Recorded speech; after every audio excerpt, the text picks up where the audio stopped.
Live from Columbia, this is Sports Talk on the South Carolina Radio Network. Be a part of tonight's show. Call us at 800-956-7266 or email talkback@sportstalksc.com.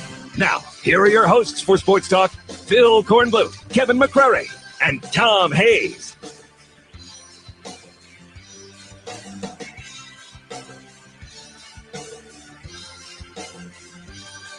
And now there are now eight number 15 seeds to defeat a number 2 seed in the NCAA tournament.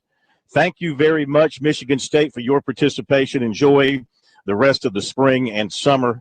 What a shocker today as Middle Tennessee State takes down Michigan State in St. Louis in the first round of the NCAA tournament as the brackets are blown up all over the country. And welcome into Sports Talk on this Friday night, Phil Kornblut at Myrtle Beach High School, where we've got basketball on our minds here as well. It's the annual Carolina's All-Star Basketball All-Star Games, and we'll be featuring the top senior players from North Carolina against their counterparts in South Carolina. This is the 19th annual All-Star Basketball Showdown between the states.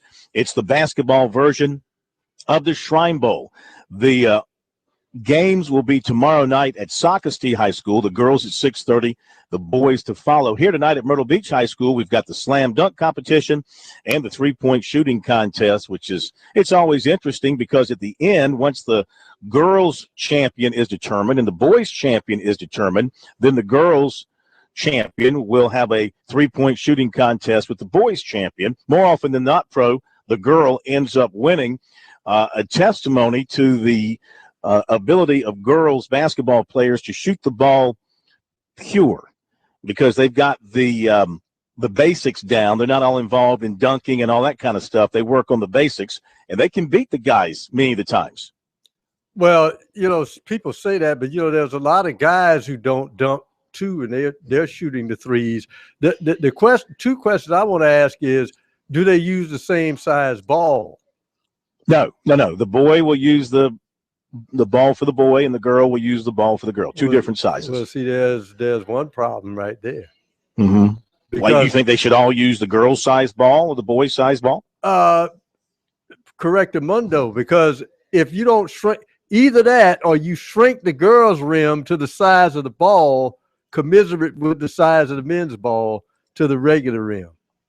So you're saying don't cut them a break just because they're females. That is correct. In fact, some women's players will tell you they prefer practicing with the men's ball than the women's ball. Well, I could see that because then the women's ball feels even smaller to them, and they probably feel like they have greater control. All right, speaking of women's basketball, the NCAA women's tournament is underway. We've got games at the Colonial Life Arena tonight, USC and Jacksonville, the second game of the night over there at around 7:30 or so. Baseball tonight, Clemson at home to Boston College, USC at home to Arkansas. These are matchups of top 25 teams. K-Mac, in fact, is headed over to Founders Park in Columbia. David Hood from TigerNet is up at Doug Kingsmore Stadium. We'll check in with him as well. We've got a bunch to come your way here tonight on Sports Talk from the beach and Columbia. We'll be right back.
Okay, we're back at Sports Talk, South Carolina Radio Network from Myrtle Beach, and we want to remind you from the South Carolina Forestry Commission that insects and diseases can be moved hundreds of miles in firewood and threaten our forests, favorite campsites, neighborhoods, and state and national parks. Help protect the trees you love by purchasing the firewood at or near where you burn it. For more information, visit don'tmovefirewood.org.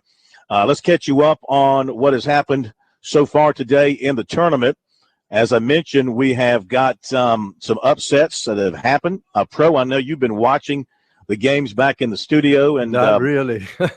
Well, you should be. I've been a little bit busy today. Listening to the Michigan State game on the radio, it certainly sounded like Middle Tennessee deserved that win all the way. They jumped out to a 15-2 lead. I don't think Michigan State ever led in the game. Well, you know, the one thing we talked about in this tournament is, and I keep telling people, to me, there's no difference in a blowout and a close game. The idea, if you're the higher seed, is to get a lead and put doubt in the head of the lower seeded opponent. And if you let them stay in the ball game, they can steal it from you, because now that belief system kicks in and the team starts to believe, their fans start to believe. And let's face it, in the arena, depending on how large the crowd is, the crowd always leans toward the lower seed if they gain momentum. So they get the crowd, they get the momentum, they get the confidence, and you look up and you've been ambushed. And that was definitely the case there. And Tom Izzo's like, what in the world is going on here? A number 2 seed going down to a number 15 seed. Of course, we've seen that close to home when South Carolina went down as well. Pro, do you have some other final scores at your fingertips? No, but I got a look. Well, we got a score that's about to end. It's about a minute, 22 seconds to go. Oklahoma leading Cal State Bakersfield 77-65. Now, that game, Phil, from what I've been watching the last 10 minutes, been back and forth. Oklahoma would get a 10-point lead. Cal State Bakersfield would cut it to 5. They cut it to 4 once, but now Oklahoma has stretched it out to a 12-point game. Here's a surprise of the day is when I looked on the Cal State Bakersfield sideline and saw who was coaching. The head coach of the Roadrunners, I think they call him Cal State Bakersfield, is the old Ole Miss coach, Rod Barnes. Oh, okay. He's gone from Ole Miss, where he was let go some years ago, and then Andy Kennedy moved in.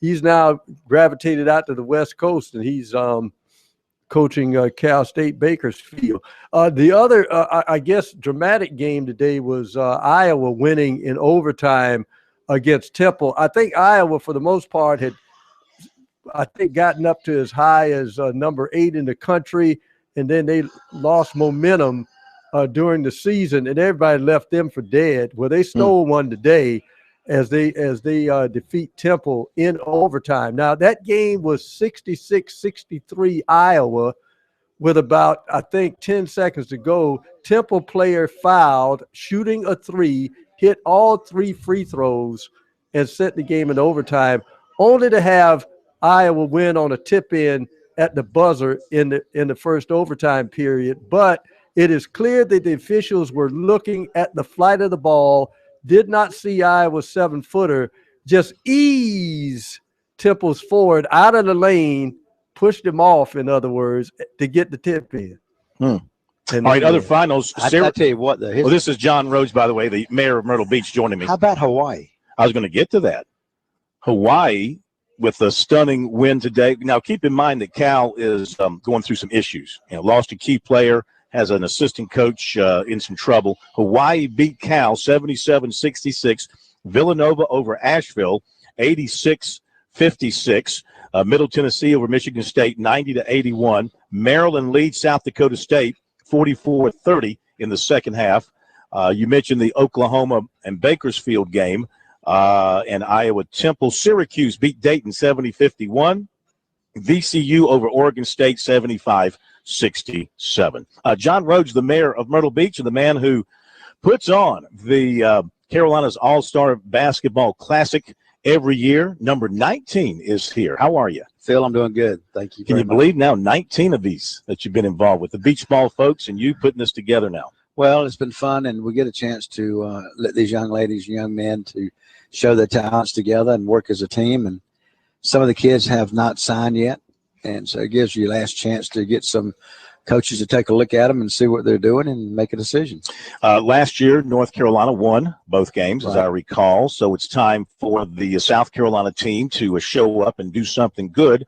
South Carolina trails in the men's series 12-5, it says here, and on the ladies' side, 10-7. North Carolina is a much bigger state. Mm-hmm. They have a lot more players to draw from than we do in South Carolina, and that's just a fact, believe it or not. I mean, size does make a difference when it comes to having opportunity to pick players. Mm-hmm. As I look at the South Carolina roster, though, I see some pretty good size here. I see a 6'8" kid from Lawrence, Ladarius Williams. I see, of course, they've got the big kid from Spring Valley, Jordan Bruner, who's going to Yale. He's 6'9". He's a really good player. How does the South Carolina team, from what you've been able to see, stack up? Brevin Galloway, really good guard out of Seneca, is on the team. Well, he is, but Jordan Bruner going to Yale he's quite a player, and look what Yale's done. I mean, Yeah. So all of a sudden he's like a highlight himself right now because his team has done so well in college. The thing is that I see is that there's going to be some changes done, I believe. I mean, I know the coaches are looking who they're picking, but now with the new rule that you can play in more than 2 All-Star games will open the door up for some of the kids that might be a McDonald's All-American or a Jordan Classic player or vice versa there, that they could actually play in this event also. That would be outstanding. So, right. Now, the question is going to be, does the Coaches Association take a look at that possibility, or do they feel like that they want to go after players that got left out of some of it? So that's going to be a decision they got to make down the road. Mm-hmm. And what about, I know that Skeeza has their own All-Star game as well, but So you got Seventh Woods. exactly. Wouldn't you love to have Seventh Woods in this game? It would be. And what you have to look at, too, is that name players, recognized players, draw fans. Yeah. Okay? So we have to do a better job on promoting the event. We got to do a better job of promoting the players that are here and what their credentials are. Mm-hmm. But we don't get them until really, after the state tournaments. Yeah. And so it makes it difficult for us to build it. Now, I've got to look at Phil Kornbluth and say, Phil, I'm going to need some help from you to help build this event by letting people know who the players are and where they'll be going to college. So I'm going to have to say, I think we need your help to really help draw some attendance. Absolutely. Hey, we're always there to help. But it doesn't help when a guy like, and I'm not blaming him, but Jalik Felton's already announced that he's not going to play next year at Mullins High School. Right. He's going to leave the state and go play at one of those. I don't think he's going to leave the state. Oh, you think he might play in the state? I think he may play in the state. It would not surprise me if you don't see him in Columbia. At Ray Academy. Yeah. Okay. Oh, they have a great program there. I know he's visited a couple of times. I know that there's some other opportunities. That would make him eligible for this game, would it not? Well, the thing is, it would make him eligible for this game. Absolutely. I mean, he's pretty much a shoe-in. He's going to be a McDonald's player. And then he would have an option as to where else he wants to play. So now the new rule will allow these players to play in more than 2 All-Star games. Yes. That has hampered games like this in the past. It really has. It's hampered any All-Star game in this state. Because the big-time players, they want to play McDonald's. They want to play in the Jordan game, right, if they're good enough. And then you get the tournament up in Kentucky that they play in. They get a chance to play in the Derby Classic. So, there's a lot of options that they had, but now they got even more opportunity.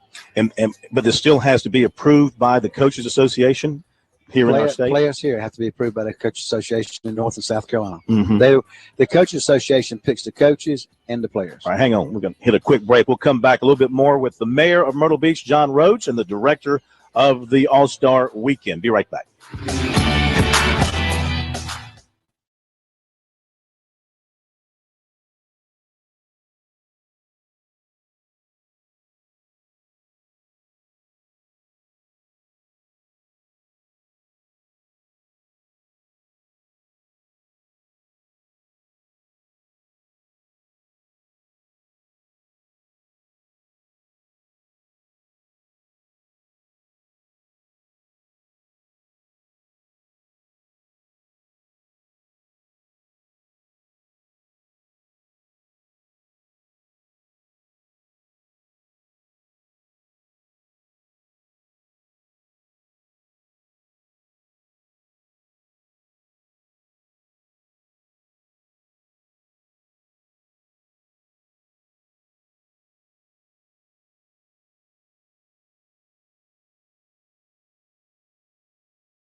All right, we're back. Sports Talk, South Carolina Radio Network, reminding you to hit a home run with Founders Federal Credit Union coming soon to Clemson. Founders Clemson location will be open soon. And for now, check out the 4 on-campus ATMs at Clemson.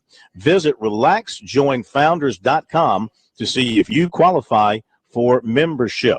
Visiting with John Rhodes, the mayor of Myrtle Beach. We're here at the Carolinas All-Star Classic, and we've got skills competition tonight, boys and girls, dunking contest, three-point shooting. Now, every so often you like to talk about one of the girls who wants to compete in the slam dunk.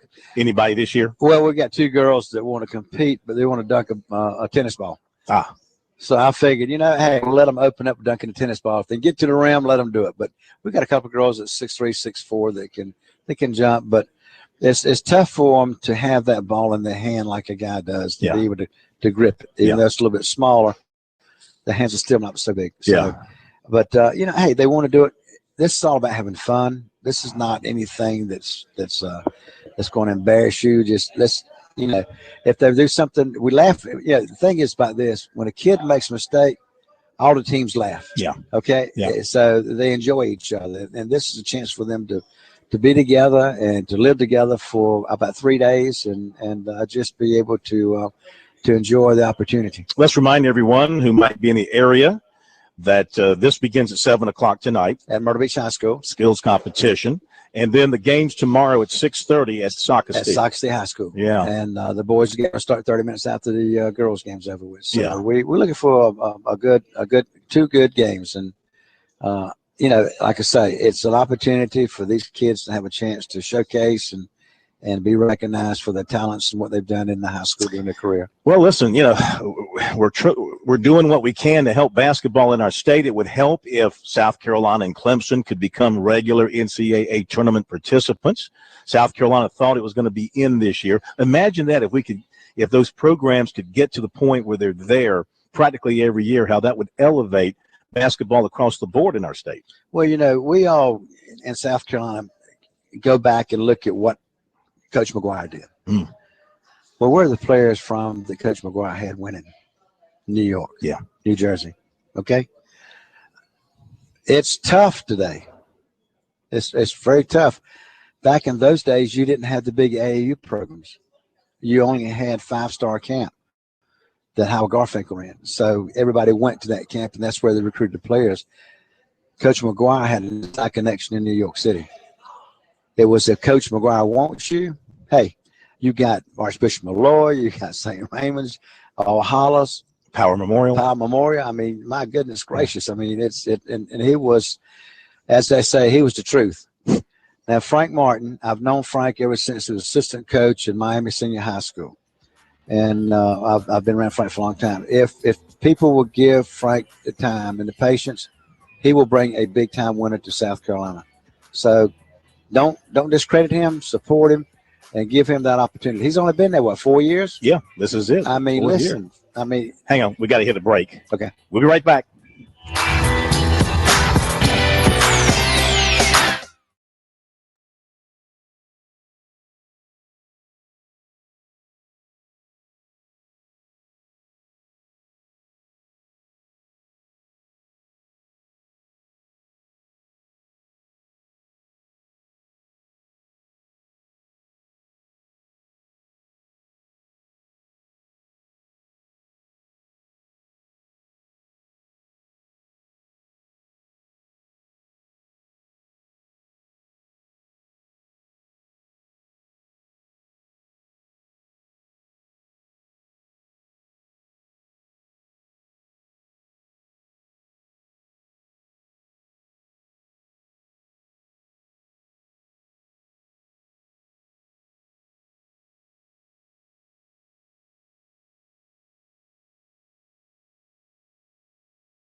Okay, we're back. Sports Talk, South Carolina Radio Network from Myrtle Beach High School here for the Carolinas All-Star Classic. All-Star games, the skills competition tonight, the games tomorrow at Socastee High School. Professor Tom Hayes is at our studio in downtown Columbia. KMAC is over at Founders Park for USC in Arkansas. And in just a moment, and Larkin, if you'll take care of this, go ahead and ring up David Hood. We'll get him on from Doug Kingsmore Stadium to give us a preview of Clemson and Boston College, which is just getting underway. So go ahead and get him on the line, and we'll go to him in a moment. But the mayor of Myrtle Beach is here for a couple more minutes, John Rhodes. So you've known Frank Martin a long time. You believe that he is building this thing in the right way, in the right direction. I do. I mean, 4 years is not enough time to build the program you want. I mean, my God, look what they did to some of the coaches that Coach Krzyzewski. I mean, you bring a coach from Army to Duke University, then ACC, the Big Four. I mean, you got to be a nut. All right. Look at Dean Smith.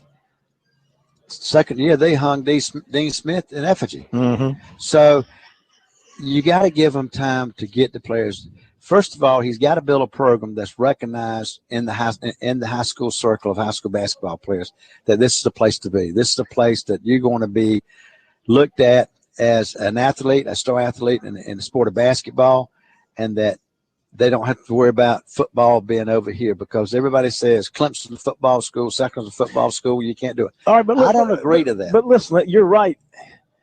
And now you're kind of stuck in the middle here with the point I'm going to make because, look, I know you're a longtime North Carolina fan, and he has a great player right in his own backyard, right in his own hometown, who leaves town to go to another. No, I'm ahead of myself. Seventh Woods. Right. And, he's going to go to North Carolina. Right. Jalik Felton, obviously a terrific talent. Where's he going? He's going to North Carolina. Yeah. So it's hard if you're South Carolina or Clemson where basketball is not king, and you get North Carolina or Duke coming into the state, plucking the top players because it's hard to say no. Look at Bryce Johnson and what a great player he has become.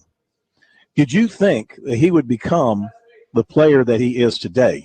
Didn't he play in this game? Yeah, 4 or 5 years ago. He did. I think I remember him being here, and he was skinny. He was always had skills, but he is one of the dominant big men in the country today. Well, kids have a chance to. They develop sometimes. Men develop later than women. Okay, that's just a proven fact. If Frank sees the potential. He likes his work habits. He likes what he's doing, his footwork. He's got a nice shot, but he needs time to develop. Then he's going to take a chance on him. But you take a kid like Seven, who's been on the AAU circuit, has made a big name for himself. You look at Jalik, making a name for himself. Of course, Jalik was going to North Carolina since he was born because his uncle went there. Seventh, another case in point. Right. Seventh had a chance to make a decision, and he chose North Carolina. If I was Seventh Woods, I'd have chose Frank Martin because I could have been the number one, the focal point, the hero at the University of South Carolina. And it's one thing you got to look at. If you are a great player in any sport at one of the major colleges in South Carolina, you will be looked at after you graduate. You're set for life. That's it. Yeah, you are set for life. You're a Columbia native. You're graduating in North Carolina. Yeah, you'll be a great player. Maybe. Yeah, maybe. You know the type of talent they continue to recruit. That's exactly there. Right. But maybe he'll be good enough. Maybe he will. But if I was Seventh Woods, I think that I would have chosen South Carolina. Did you think Bryce Johnson made the right decision 4 years ago? Yeah. I mean, it turned out great for him. Sure, it took him a little while. It turned out great. I mean, he's playing great basketball. Yeah.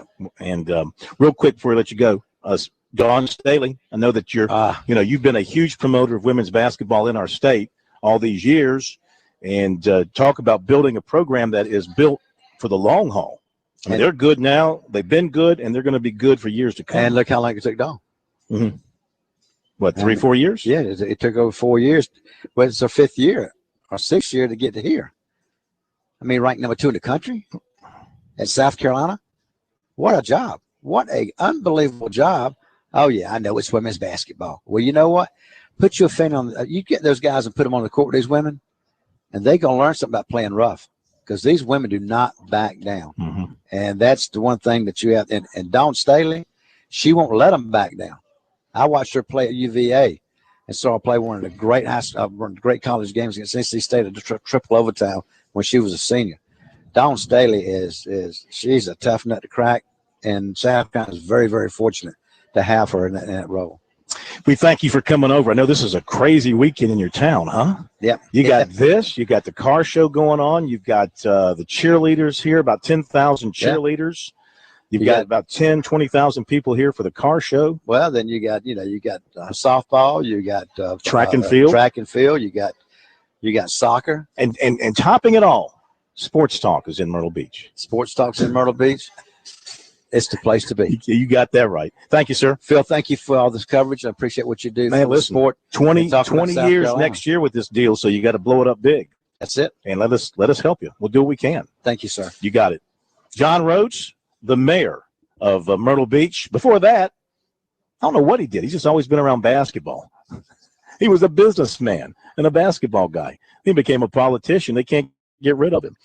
But there is a lot happening here in Myrtle Beach, and this is part of it, this All-Star Weekend, and we're just proud to be a part of it, the 19th Annual North and South All-Star Classic. That's why when I gave the this is 19th, that means they've played 18, right? Is that right, Pro? If this is the 19th, that means they've played 18, right? That is correct. Yes, I'm trying to figure out why when I was giving the series record, it only added up to 17. I got to figure that out. But that's a question for another day. Let's go to David Hood up at the Doug Kingsmore Stadium. The Clemson Tigers and Boston College. Boston College ranked in the top 25 in baseball, taking on the Tigers. Let's get a little preview, actually an in-action update because the game started at 6:30. David, how are you? And tell us about this weekend series with the Tigers and the Eagles. Well, you're right. This is a Boston College team that jumped into the top 25 this week after taking a couple of games from 8th-ranked NC State last weekend. They've got good pitching. We're heading to the bottom of the first tier. Clayton Schmidt really got the start tonight. That's really the big news. Charlie Barnes had been the Friday night starter, but they go with Clayton Schmidt, the righty, tonight. I think to go righty on Friday. You go with Barnes on Saturday as the lefty, and then back with the righty, Alex Eubanks, on Sunday. Clayton Schmidt gave up a one-out single to Boston College, but he picked off the runner Joe Cronin at first base with 2 out to end the inning. So now we have Clemson coming up to hit against Jeff King, who has had a really good start to the season on the mound for Boston College. Joe Cronin, senior third baseman for Boston College. He's one of the best players in the country. He's got a couple of home runs, 19 RBIs. He's batting .389. You're going to see one of the best pure hitters in the country in this guy. Yeah, he's good. He kind of stayed back on a breaking ball there in his first at bat and lined it up the middle. He's got great hands. There's no doubt. He just got caught leaning on that play over there at first base. David, do you think this change-up in the rotation is temporary or something that they want to look at for an extended period moving forward here in ACC play? No, I think that, with Eubanks proven he can be a guy that can go on Sunday, I think this is something that you'll probably see as long as, Schmidt continues to pitch well. Because, Monty Lee had said at the beginning of the year the reason he wanted to go with Barnes on Friday was because he was a lefty and they had a lefty starting on Sunday. So you go lefty, righty, lefty. Well, now that Eubanks has taken the place of Higginbotham in the rotation, they can go righty, lefty, righty on a weekend. All right. Very good, David. Thank you, sir. Enjoy your baseball weekend, and we'll see you soon. All right, buddy. Thank you. Thank you very much. David Hood from TigerNet giving us, an in-game report. The game got underway at 6:30. A little bit of a preview, an in-game report on Clemson and Boston College. Boy, Seth Beer, you talk about your pure hitters. Seth Beer going into tonight's game, .426 batting average, 14-game hitting streak, 7 home runs, and 22 RBIs. This is one of those guys they say came out of the womb hitting, and he has just been sensational as a true freshman, a guy who should still be in high school at that. He's been sensational for the Tigers. We'll be right back.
We are back at Sports Talk from Myrtle Beach High School tonight for the All-Star festivities. Also from Columbia, where the Professor Tom Hayes is watching all the NCAA tournament action.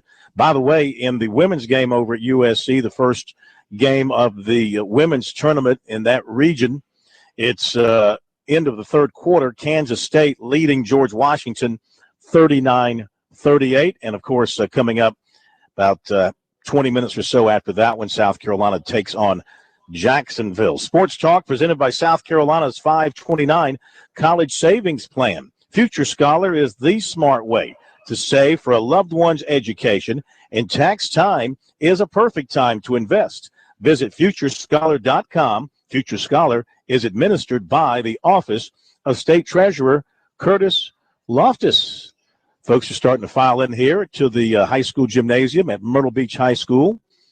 What a terrific high school it is, and the athletes they have put out at this place. Ramon Sessions would be one outstanding high school player, college player out at Nevada, and, of course, having a very successful NBA career.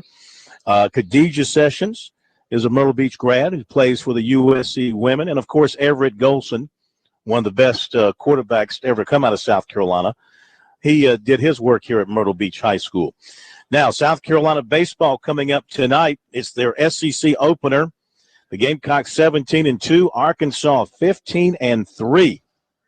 Chad Holbrook reminded us a couple of weeks ago they started 17-3 last year and got into SEC play and didn't go all that well for him. He hopes to get off to a good start this year. Kevin McCrary is over at Founders Park awaiting the first pitch, which comes up at 7:30. I imagine, K-Mac, that the folks who are there are pretty excited. SEC baseball is a big-time thing, and this is a quality opponent coming in to face the Gamecocks.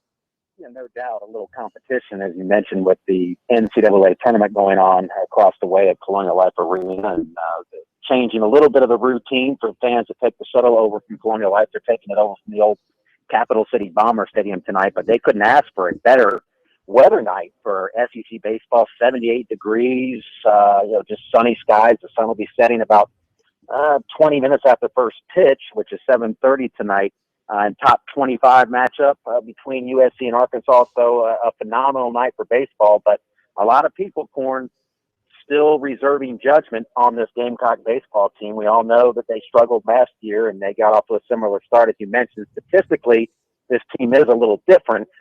They're playing much better and performing much better statistically anyway at this point. So whether or not they're able to capitalize in conference play, we're going to find out. But I do think there's a lot of Gamecock fans that are still trying to fill this team out and decide whether they think they're good or bad. Yeah, I agree with you. Count me among that group because, I mean, look, they haven't. Their wins have come against, except for the one win over Clemson. Their wins have come against, bad teams. Albany, Winthrop's a decent team. Beat them badly. Penn State, Appalachia. I mean, they haven't beaten anybody. They've got one win against Clemson to show out of their 17 wins. So I think you're right. I think that this is a stand-up and show-me weekend for Chad Holbrook and the Gamecocks to prove to the doubters that this great-looking record is not just a mirage, that they are as good as that record indicates. Mm-hmm. And we talked about Chad Holbrook and trying to find the right lineup and figure out what he's going to do. He pretty much has his standard lineup, and Cone is leading off, and I stepped away, so I don't have the lineup in front of me. But it is pretty standard. Destino in the 4-hole, I believe 3 or 4 hole. Again, Corny might have the lineup in front of you. I had to step away and find a quiet place so I could join you. But I'll be interested to see if he finds a lineup and settles on it. We talked about this earlier this week, and I know he played 22 guys against Davidson, which is great. They blew out Davidson. They cleared the bench. But as I pointed out to somebody, that probably means Chad Holbrook just came up with another 7,226 lineup possibilities that he can use in SEC play. So hopefully he's going to settle on his guys. And he has some guys, I think, on this roster that can play, that can hit. Destino certainly being one of them. And Thompson Williams can certainly play. John Jones has proved that he can play. Gene Cone is solid there at the top of your order, a contact hitter. So they have guys in this lineup. You just got to get them in there and keep them in there. Yep. Here's the lineup for the Gamecocks. Cone in right, Tolbert at first, Jones DHing, Destino in left, Thompson Williams in center, Bride at third, Cullen catching, Arendis at second, and Mooney at short.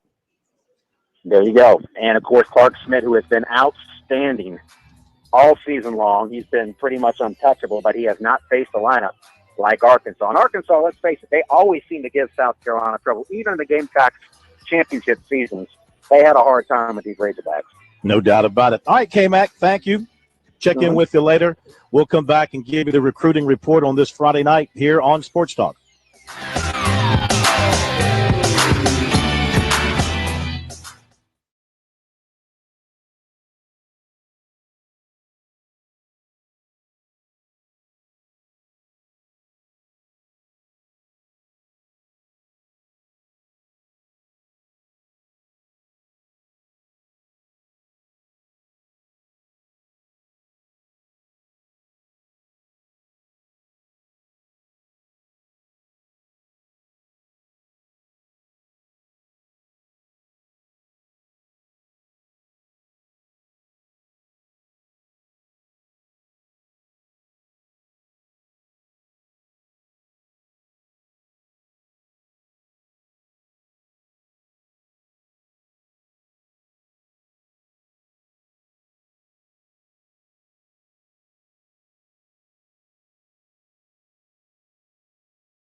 All right, let's give you the recruiting news on this Friday night. First of all, USC working hard with defensive ends Tyreek Johnson of Lakewood and defensive end Brad Johnson of Pendleton. They're not related, except they're pretty good football players. They're related that way. Two of the top prospects in the state in 2017 class. Tyreek Johnson has been close to a commitment for weeks. Brad is not as close, but is no less interested in the Gamecocks. He is garnering interest from other major programs. Georgia Tech offered him last Saturday. According to his coach, Paul Sutherland, North Carolina will do so when he visits. He also has offers from Wake, Duke, Colorado State, Miami of Ohio, and Rutgers. Coach Sutherland says South Carolina remains very active with him. He is dying to get to Columbia, he said, when his track schedule and class schedule allow. They want him to visit tomorrow. He says he hasn't really been on the USC campus, and that's what he really wants to do. And the coach had some good things to say about the South Carolina coaching staff and their recruiting efforts. USC sees him as a buck linebacker. Johnson has also visited Georgia Tech, Duke, and Wake Forest along with USC. Clemson is telling him to be patient, according to Sutherland. Tyreek Johnson will be in Columbia tomorrow for the state weightlifting championships at White Knoll. His coach, Brian Jackson, said he might get over to USC later, if that's possible. If not, maybe next weekend. Tyreek Jackson still remains very strong on USC, and he has told us, Jackson, that he's set to commit to the Gamecocks when he can get there. Now, this weekend, of course, as I mentioned, South Carolina is going to have some visitors on campus to watch spring practice. Two are coming in for official visits. Defensive ends Michael McDaniel of Loganville, Georgia, and Josiah Coatney of Holmes Junior College in Tennessee. McDaniel has his decision down to the Gamecocks in Georgia. He's expected to make his decision soon after the visit this weekend. He'd been favoring USC ever since offered by the Spurrier staff, but a visit to Georgia earlier this month propelled the Bulldogs even with the Gamecocks. Coatney was at USC last Friday unofficially. He's also going to visit Ole Miss on the 1st of April and Florida April the 8th, and Alabama is also a factor with him. One of the 2017 prospects who will be at USC tomorrow is running back Chase Hayden of Collierville, Tennessee, outside of Memphis. He was a Mr. Football and a Mr. Basketball this school year in Tennessee. 2,631 rushing yards and 32 touchdowns, 251 receiving yards and 4 scores, 51 tackles on defense, 3 picks, 12 deflections as a defensive back. Vanderbilt and Mississippi State recruiting him for the secondary, USC and everyone else recruiting him at running back.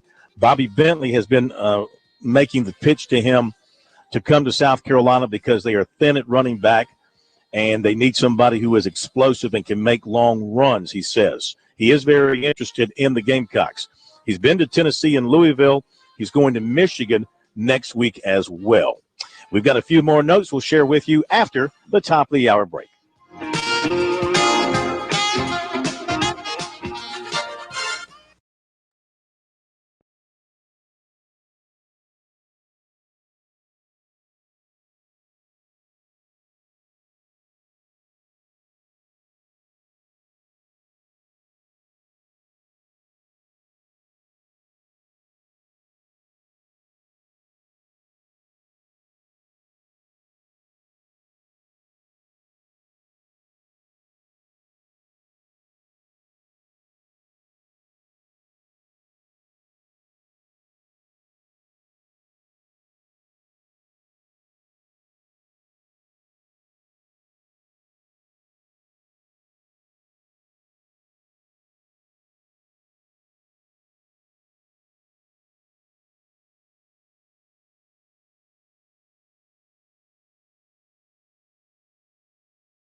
Live from Columbia, this is Sports Talk on the South Carolina Radio Network. Be a part of tonight's show.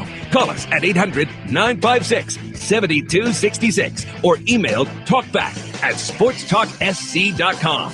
Now, here are your hosts for Sports Talk, Phil Kornbluth, Kevin McCrary, and Tom Hayes.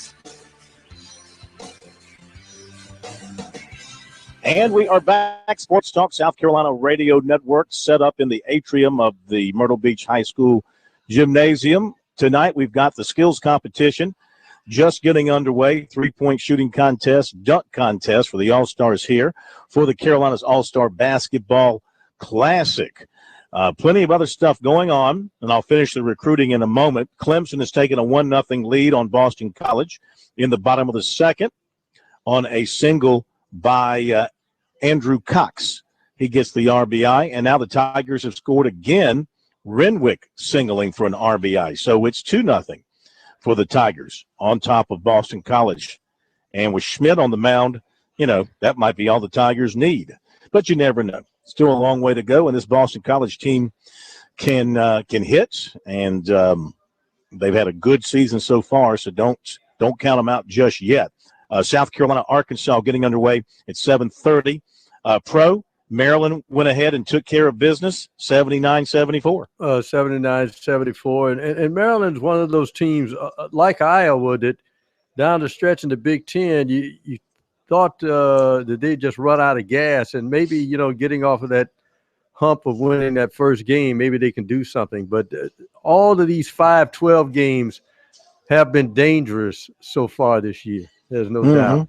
Yep. Let me finish the recruiting notes that I have for you.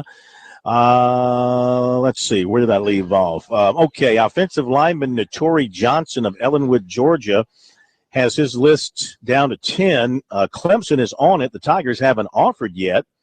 On the list that have offered, Florida, Michigan, Ole Miss, Alabama, Auburn, Georgia. And also on the list, Baylor, LSU, and Florida State. They've not offered.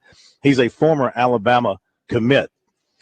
Defensive back Stephen Montack of Coffeyville Junior College, Kansas, going to TCU this weekend. He was at USC earlier this week.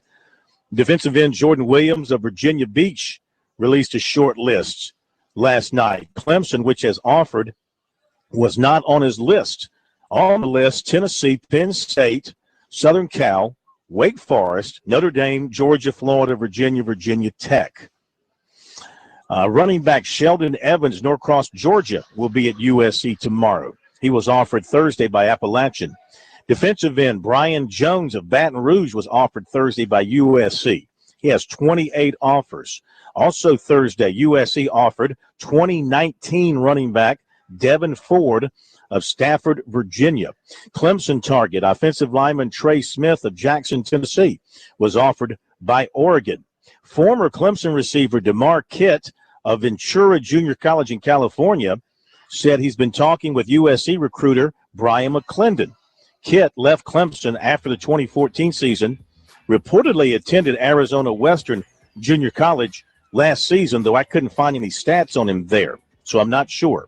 And North Augusta tight end Trey Lawson and Ridgeview athlete Latheron Rogers Anderson were at USC's practice today. There you go with recruiting. Remember, check it out over the weekend, sportstalksc.com, and on Twitter, #STRecruiting.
We are back at Sports Talk, reminding you that insects and diseases can be moved hundreds of miles in firewood and threaten our forests, favorite campsites, neighborhoods, state, and national parks. Help protect the trees you love by purchasing firewood at or near where you burn it. For more information, visit don'tmovefirewood.org.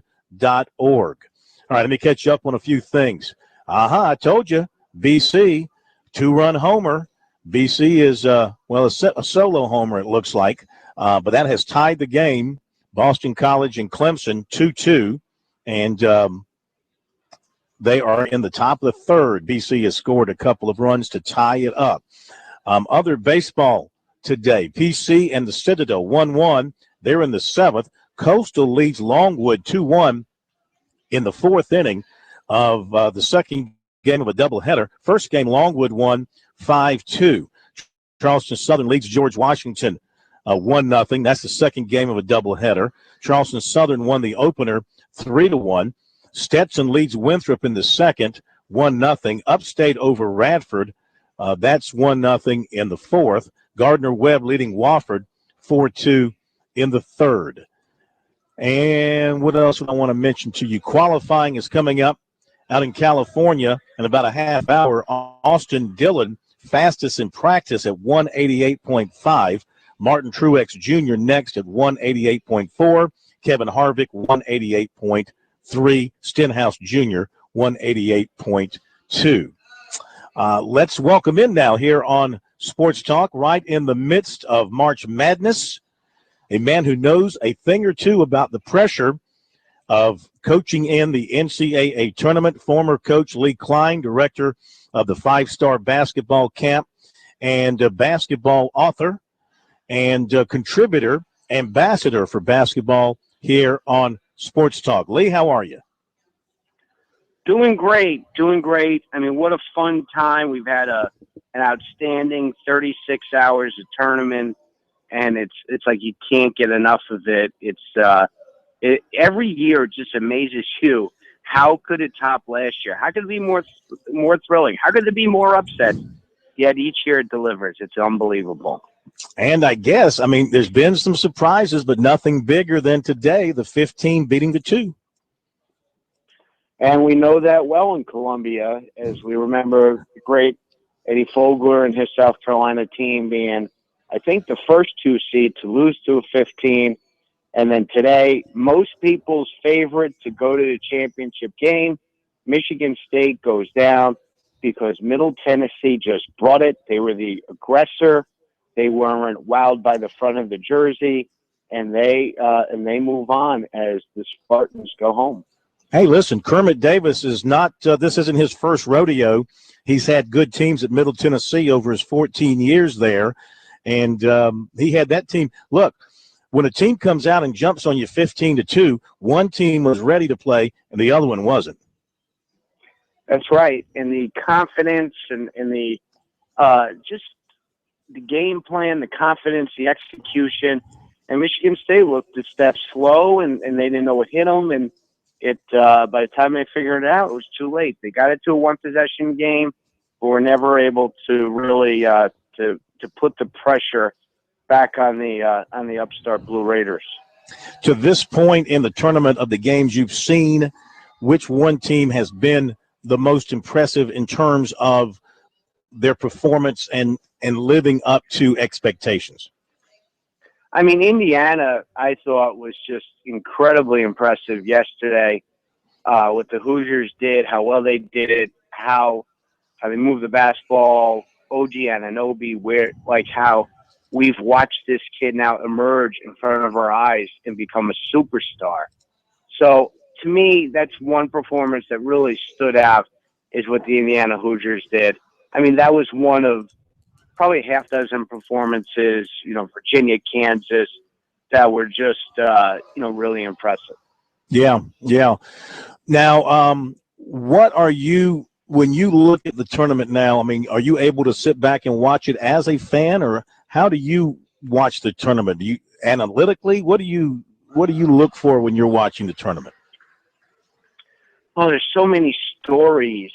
There's everything. There's kids and coaches that and and you see it from their eyes, so to speak. You're living it through them.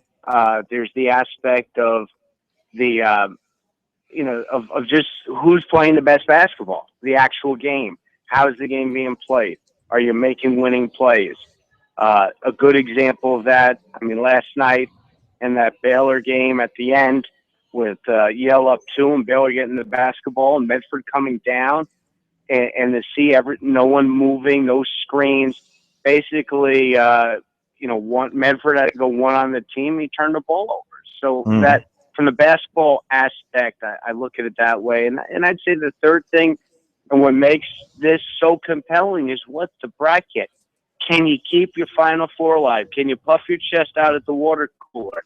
I happen to not have Michigan State in my Final Four. So when they went down, I was happy. But that's that's the fun aspect of it. The I told you so, as if we actually know something. What about Wichita State and Greg Marshall, 11 seed? They had to play in the first 4. They looked very good against Vanderbilt. They looked very good yesterday in typical Greg style. He was asked about the seeding, and he was a little bit, shall we say, put out by the fact that the committee made them an 11 seed. But he said, hey, we've won it as this seed, and we've won it as that seed, blah, blah, blah. But this looks like a team with experience and is well coached and plays great defense, kind of on a mission. You can't sell the Shockers short. No, you absolutely can't. And boy, are they tough. Their toughness just exuded out of them. They laid the wood to Arizona, and that's a good Arizona team that's well coached, and they didn't know what hit them. They looked slow. They couldn't get their offense going. Wichita State just so tough defensively and mentally tough and keeping the pressure. Those two, when the basketball is in the hands of Ron Baker or Fred VanVleet, the confidence everyone else has just goes up to a whole other level. I thought Morris played well. They had other contributions. But to me, those two guards, they just exude confidence, and they will be a very difficult out for a good Miami team. I mean, this is a great matchup with incredible guards that should be a lot of fun tomorrow. What do you know about this Hawaii team? Now, I know Cal has had its issues here of late with health and a coaching situation. But what about this Hawaii team, 28-5, and they win 77-66 today? I was surprised. I do not know a whole lot about Cal. I mean, let's face it, if you're on the East Coast, how many of their games do you get to really watch? California, the storm, when it rains, it pours. You had the incident with the coach. You had their best player break his hand. You had another really good player have back spasms today and really couldn't give it a go. So, and then you added in foul trouble. This is just a whole undoing. And not to take anything away from Hawaii. They, clearly they believe that they could do it, and they did it. But for Cal, it all started to unravel in this last week, and they couldn't right the ship. Yeah. What about the Syracuse today? Nice win over a good Dayton team. At all surprised by the margin of victory? Yeah, Syracuse had it was a relatively close game, and then all of a sudden Dayton couldn't score, and Syracuse just started. They're not a great shooting team, Syracuse, but they can make shots. So they did enough defensively to be in the game, and then they started hitting shots. And Dayton they just did not look good today, Dayton. I've seen them, and we've seen this some this year, where teams get in these minutes of unable, just unable, can't score, don't know what to do, and Dayton was like that. They really were slow. And for Syracuse, you wake up, and now they're one step from the Sweet 16, and here's this team that people killed all year. That does go to show you. Hang on, Lee. We'll come right back to you. Lee Klein.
We are back. Sports Talk presented by South Carolina's 529 College Savings Plan. Future Scholar, the smart way to save for a loved one's education.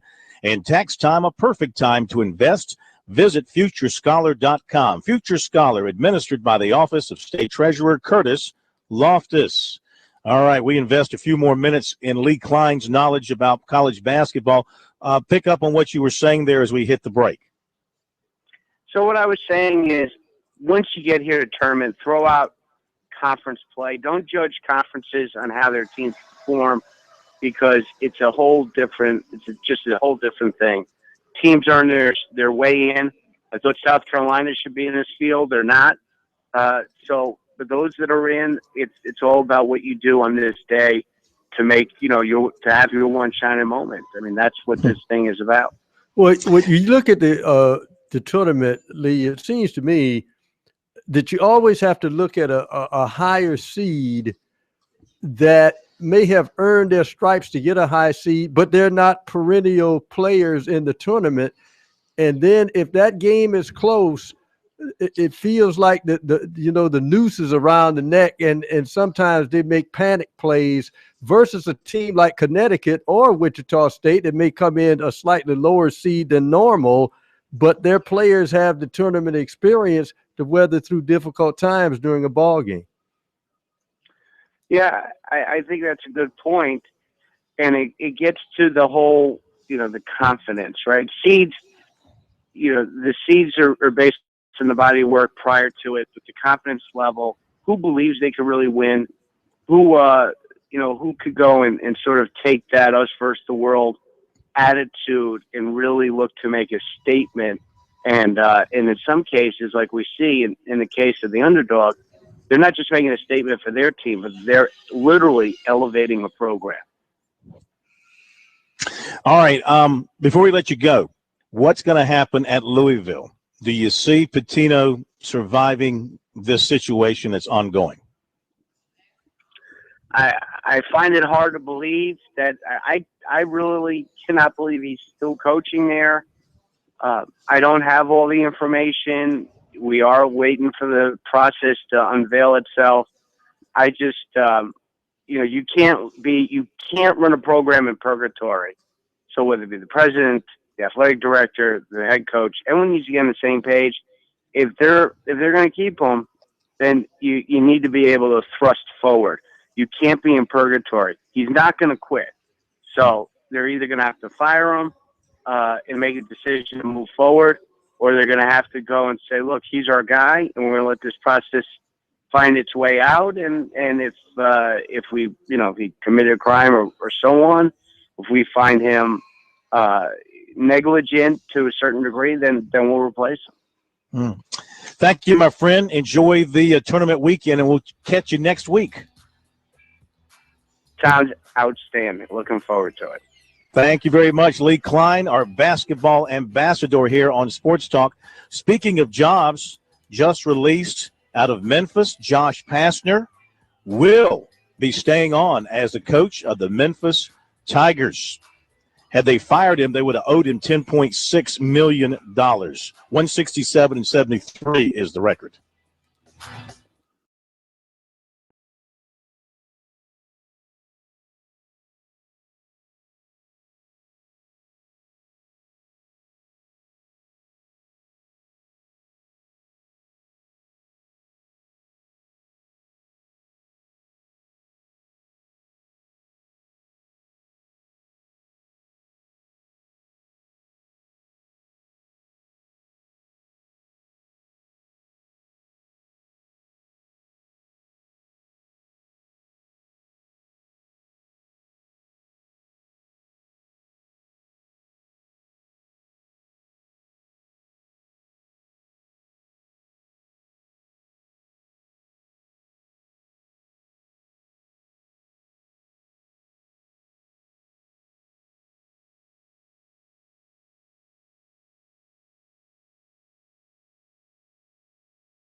back. Sports Talk, South Carolina Radio Network, here on a Friday night from the beach as well as from Columbia. What a beautiful day we had in South Carolina today. And we got some rain coming our way this weekend. Hopefully not going to create too much of a problem for the outdoor sporting activities. We do not want to see them interfered with. So just relax on and off the field with Founders Federal Credit Union, located in the heart of Gamecock Country. Founders Russell House location is available to help you with all your financial needs. Visit relaxjoinfounders.com to see if you qualify for membership. I want to mention that USC women, Tiffany Mitchell and Aja Wilson, 2 of 4 finalists for the Naismith Trophy. The others, UConn's Mariah Jefferson and Brianna Stewart. So 4 players, 2 schools, 2 at each, 2 at USC and 2 at UConn. They will announce the winner on April the 4th during the women's Final Four in Indianapolis. Clemson has taken a 4-2 lead on Boston College now. After giving up 2 in the top of the third, Tigers come back with 2 in the bottom of the third inning to go up 4-2. Yep. Beer did it again. The Tigers popped another beer as he homered down the right field line, 2-run homer. That's 8 home runs for him already this season. That's incredible. What a hitter that kid is. Also in baseball, the Citadel leading Presbyterian top of the 9th, 2-1. Gardner Webb leading Wofford 4-2, bottom of the 6th. Furman and Davidson tied at 3. That's in the 4th. And that's what we have around the Southern Conference. South Carolina just getting underway with its game against Arkansas. We'll keep you up to date on that. By the way, a reminder tomorrow, you've got CIT action as well at Furman. The Paladins taking on the Ragin' Cajuns of Louisiana Lafayette. Okay. And here in the beach area, Coastal Carolina taking on New Hampshire. That's a 2:00 game. I'm going to hit that game up before I go to the All-Star game. So you can come down and watch a lot of basketball in person here along the beach. Go to Coastal for the CIT game at 2, and then get over to Socastee for the All-Star games beginning at 4:30. Now, on the track, we are out at Fontana, California this weekend. And let's welcome in for the full Monty on NASCAR, our good friend, Monty Dutton, who knows all and tells all about the NASCAR scene, where qualifying is just about to get underway for this weekend's event. Monty, how are you? Great, Phil. Good to have you with us. And I was listening to NASCAR radio this afternoon. Brian France Jr. was on there. And is it Brian France Jr. or just Brian France? Just Brian France. Okay. His father was Bill. Bill Jr., Bill Jr. right? Okay, that's where I got the junior from. So Brian was on there, and talking to Dave Moody, he asked him the question towards the end about what's going on with finding a new major sponsor after this year when Sprint leaves. He didn't give an answer except to say they're working on it. So I thought I'd ask you, what are you hearing underground behind the scenes about some of the prospects for replacing Sprint? Oh, I don't know. I just figured it'd probably be the Trump Cup next year. The Trump. No, I don't know. I really don't know. As a matter of fact, I think that the silence is a little bit deafening. I think that I think they're trying to get a bigger. They're trying to get a. They're trying to get interest from larger things than they've gotten interest from so far. Mm-hmm. In terms of the size of the company, or the number of companies, or the amount of money? Well, you know, NASCAR aligned with originally Nextel and then Sprint because there were a lot of perks that came with the deal. There's a lot of expertise, you know, regarding social media and digital age that we were going into. And plus there was the fact where NASCAR wanted to put the tobacco sponsorship behind them. And they wanted to go with something that was, you know, cutting edge, so to speak. And so I think that that's probably part of the, you know, that's part of the quest right there. And then I think that becomes difficult also because it's hard to go in a direction that it won't block off part of the other direction. Like for instance, what if they were sponsored by a TV network when they are on a lot of TV networks?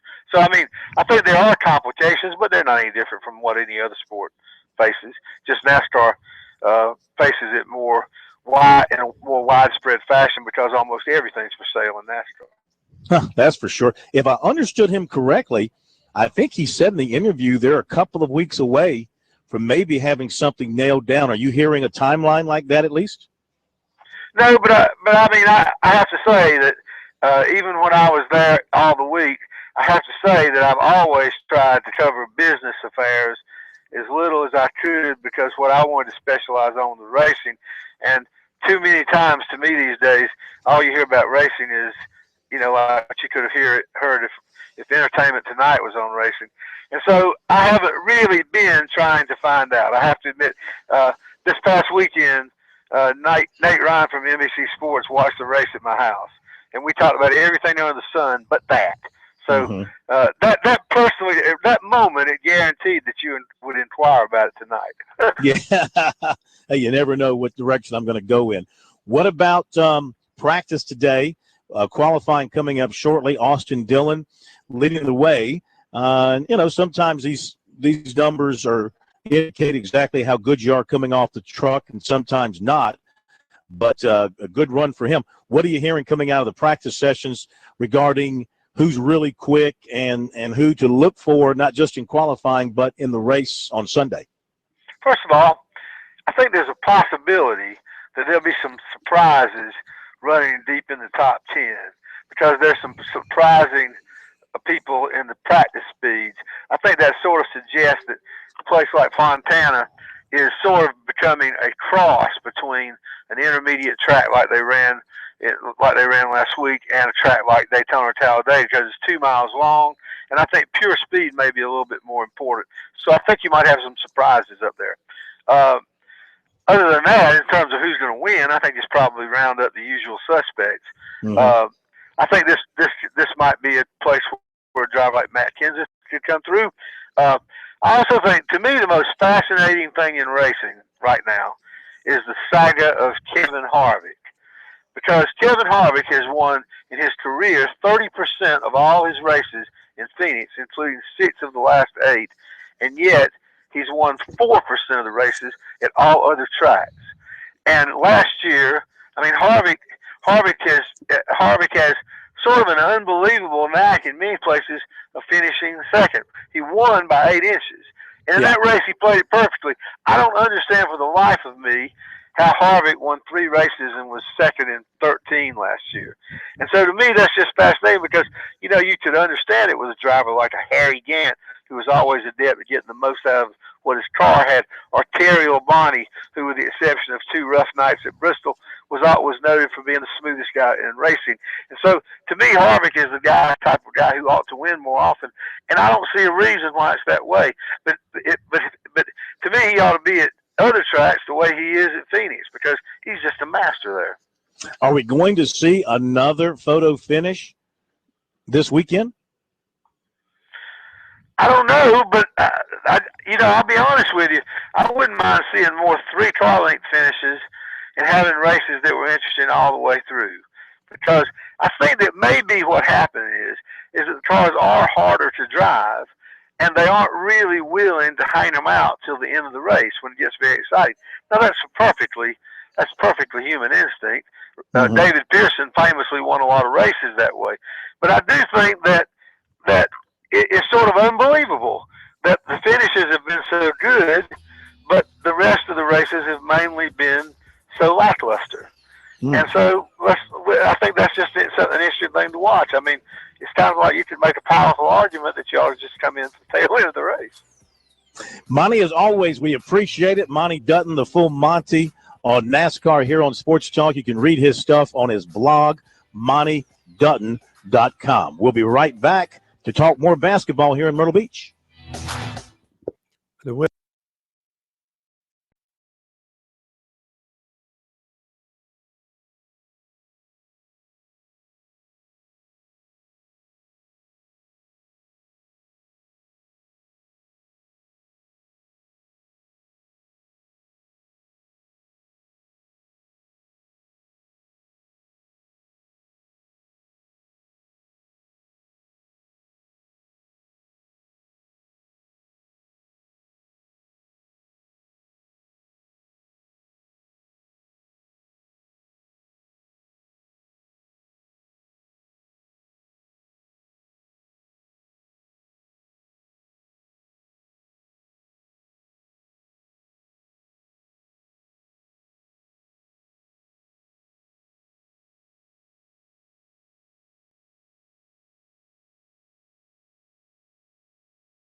All righty, we're back with you here on Sports Talk from Myrtle Beach. USC's taking a 2-0 lead on Arkansas. 2 runs in the bottom of the first. Destino, a single to center field. That's a 2-run single for him. I believe that extends his hitting streak to 15 games. I think that's what it is. So that's a good start for USC. Clemson continues to lead Boston College 4-2. USC women not yet underway. And real quick, Pro, anything you want to point out on the men's side before I welcome in my next interview? Yeah, but the interesting thing we talked about, I was asking Lee Klein about teams that's normally not in the tournament but high seeds. Right now, Green Bay leading A&M 24-23 early in that ball game, and you could tell Texas A&M has the jitters of being a top seed, and yet they're not a perennial visitor to the tournament. You're right. Man, we'll see. Long way to go. And team can get hot, go on a run, and put that thing away. I think A&M is certainly capable of doing that. Maybe once they settle in, once Daniel House hits a few threes, they really will settle in. Let's welcome into Sports Talk the head coach for the South Carolina boys team here at the All-Star Classic, Coach Dwayne Hartsoe from Fort Mill High School. How are you, sir? Doing great, Phil. Good to have you with us. Congratulations on being here as the coach, and how you've only had a couple of days with these guys. How's it come together? It's been good. Very athletic group of kids, fun group of kids. It's been fun experience. Looking forward to seeing how they perform tomorrow night. When did you guys first practice? We practiced yesterday. We had 2 practices yesterday and 2 today. So they give you 4 practices. And we'll have a walkthrough tomorrow morning. Mm-hmm. So when you roll the balls out there for the first time, I mean, when you're dealing with a group of all-stars, what do you say to them? Of course, we want them to have fun. That's the first thing we tell them. We are here for an all-star game. We want them to enjoy it. But we do try to, put in a few sets and try to get a little organization about how we're going to do things. Do you ever bring up the D word? We try to, but it like I was telling you earlier, we bring it up, but it's pretty much it goes right out the door as soon as we bring it up. These guys are all about offense, aren't they? That's exactly right. They want to try to put the ball in the basket. What kind of system can you run offensively? We put in a couple of little sets. We have a little early break that we're trying to run, and we're trying to take advantage of what we feel our strengths are on our team. We're our team, opposed to the North Carolina team, is a lot smaller. But I do feel we're a lot quicker, and we're going to try to push the pace a lot, and hopefully the rules of the game may play to our advantage because they do have to play man-to-man. Although we'll have a hard time guarding their bigs, I think their bigs are going to have a hard time guarding our kids too. Yeah, if it becomes a half-court game, which it probably won't, but maybe in the latter stages, if it's close, it will. You could have some trouble inside there they got a 7'2", they've got a 6'11", they've got some 6'9". They do. They have a lot of size inside. We're going to try to counter that with. We feel like we have some really good guards that can pressure the ball out front and hopefully make it tough for them to get it inside. Who are some of the guys that really caught your eye? The point guard that we have from Darlington, Frankie Johnson, kid from Midland Valley, Daniel Carr, have been really. We picked both of those kids as point guards, and they've really done a good job of leading the group that we have. Both are great competitors. Play really hard on the defensive end, which is surprising for an all-star game. And I look for them to do, to cause some problems for the opposing team, pressuring the ball. Offensively for us, we have several kids that can really put it in the basket. Preston Parks from Wade Hampton shot the ball really well. Cartier Dier from West Florence, who's going to Kansas State, has been pretty impressive in practice. As has Jordan Bruner from Spring Valley. Brevin Galloway from Seneca has done a good job. So we have several kids that can put the ball in the basket. We'll see how it goes tomorrow. Can Bruner help you inside? He's tall, he's long, he's lean. Yeah. Can you put him inside and say, get me a board here and there? We're hoping he can get some rebounds, but like I said earlier, he's a little bit different, I think, than their bigs, where he can has a little face-up game to him. He can face the basket and make some things happen. I haven't really seen their bigs play, but I think I know one of them looks more like a back-to-the-basket type kid. So we feel sure Jordan will compete and do a good job for us. When it comes to the Shrine Bowl game, it's a big deal, and the South Carolina team really wants to beat North Carolina for pride. Is it that way for this basketball game, too? Do you guys generate that, hey, state pride kind of thing within the team? We do, and the thing about basketball is a lot of these kids play against each other year-round in AAU, which is different than football because they don't have AAU football per se. So they know a lot of they know each other. They've played against each other throughout their career. but there is that pride thing. You know, we try to push it up that North Carolina is a bigger state. They seem to be known more for basketball than us. So we really try to push it up that, hey, let's show them that we can play basketball here in the state of South Carolina also. Well, we wish you guys the best of luck tomorrow night, both on the boys' side and the girls' side. Let's go get a couple of wins for the old Palmetto State. Thank you. Appreciate it. Thank you, sir. Dwayne Hartsoe, coach at Fort Mill and head coach of the South Carolina boys team here at the Carolina All-Star Classic. We thank him for coming over. We'll be right back.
All right.